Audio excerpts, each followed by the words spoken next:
Welcome to Tree Talk. I'm Jamie Dahl, and we are here with Matt Shumar, who's the program coordinator with Ohio Bird Conservation Initiative, and he is going to be telling us about a publication, Managing Small Forest Patches for Birds, and they're going to give us a little bit of information on this publication. So hi, Matt.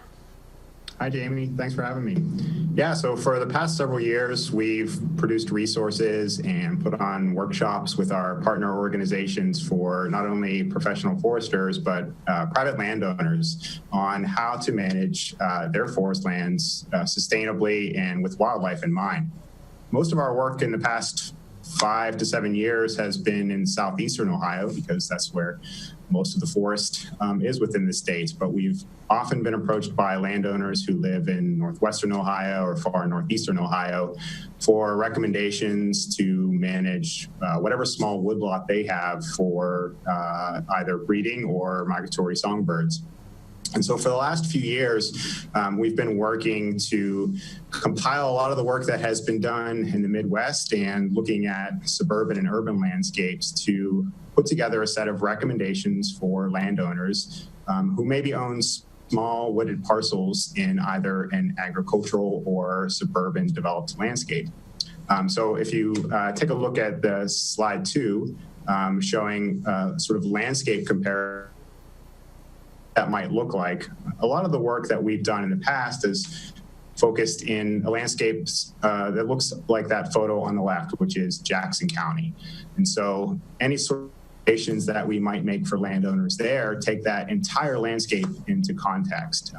We may recommend larger silvicultural practices that would benefit early succession breeders or breeding species in the post-breeding period. So a lot of mature forest songbirds like cerulean warbler actually move into disturbed habitats like clear cuts late in the breeding season before migration.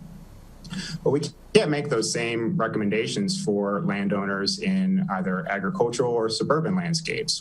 So looking at that middle photo or the photo on the right, which are Defiance and Cuyahoga County.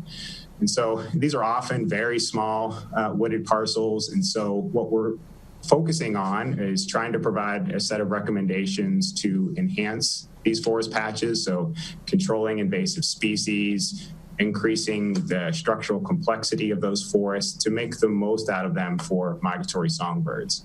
So those forest patches may not provide a lot of breeding habitat for area-sensitive breeding species, but they're important stopover habitats for transient migrants. So birds that are passing through Ohio that might be breeding at northern latitudes, say in Canada and even extreme boreal parts of Canada.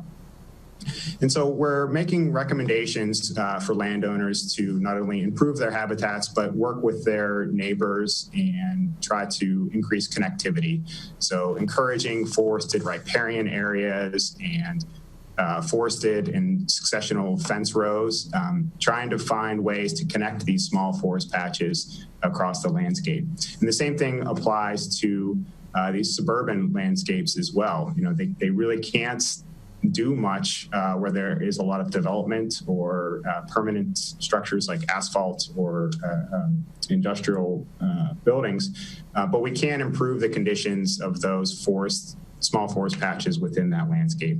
So we're really excited. We spent several years compiling a lot of work that had been done in the Midwest and in urban landscapes to provide a set of recommendations and really link landowners with professionals. So trying to find local soil and water conservation districts, private land biologists, get folks connected with professionals who can help make recommendations. And we're really excited about this work moving forward.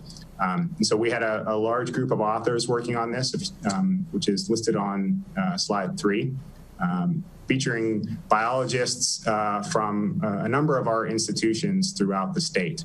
And so what we're hoping to do next is work with our partners throughout Ohio to put on a series of workshops for private landowners to get this guide in their hands and to really show them what these forest patches can look like across the landscape.